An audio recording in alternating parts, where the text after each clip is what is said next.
piliers des hommes de la foi. Maintenant, aujourd'hui, nous allons prendre ça dans le domaine du combat spirituel. Parce que je vous ai promis le matin, on doit enseigner dans le domaine du combat spirituel et prier. Alléluia. Amen.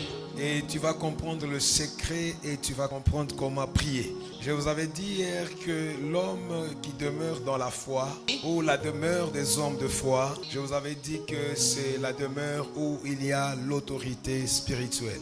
Alors ici aujourd'hui je vous dis, un homme qui demeure dans la foi a la sensibilité de l'esprit.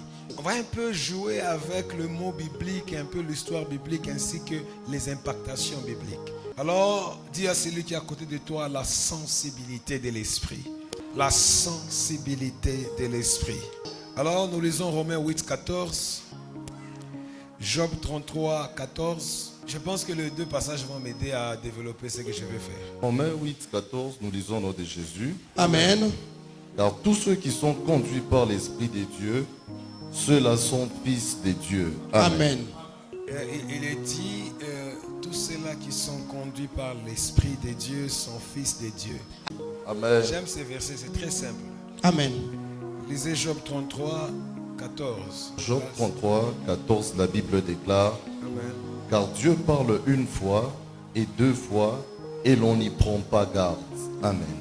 Ok, ici, il dit Dieu parle, mais l'homme ne l'attend pas. Que Dieu vous bénisse. Amen. Dieu parle une fois, deux fois, mais l'homme ne l'attend pas. Il y a un problème de la sensibilité de l'esprit. C'est l'une des choses qui bloque la croissance de chrétiens. Et le diable travaille jour et nuit sur ta sensibilité. Alléluia. Amen.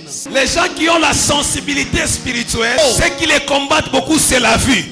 C'est pourquoi Paul dit ceci: nous ne marchons pas par la vue, mais nous marchons par la foi. La foi nous amène à voir les choses qui n'existent pas avec nous. Mais lorsque nous voyons des choses qui sont obstacles à ce que nous voulons, nous perdons une sensibilité. Si tu es sensible en esprit, prie pour la vision. C'est pourquoi vous voyez des fois le prophète peut tomber dans sa propre prophétie. Alléluia. Amen. Lorsque Samuel est arrivé dans la maison d'Isaïe, il dit c'est celui-ci que l'Éternel veut oindre.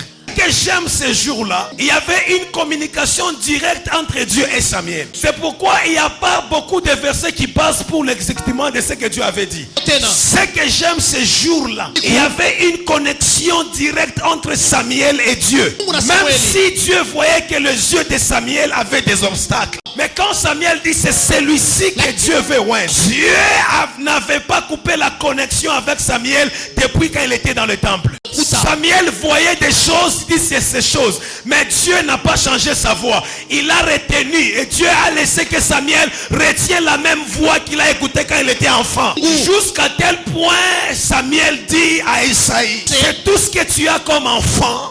Il n'y a pas un autre enfant. Isaïe dit il y a un autre enfant.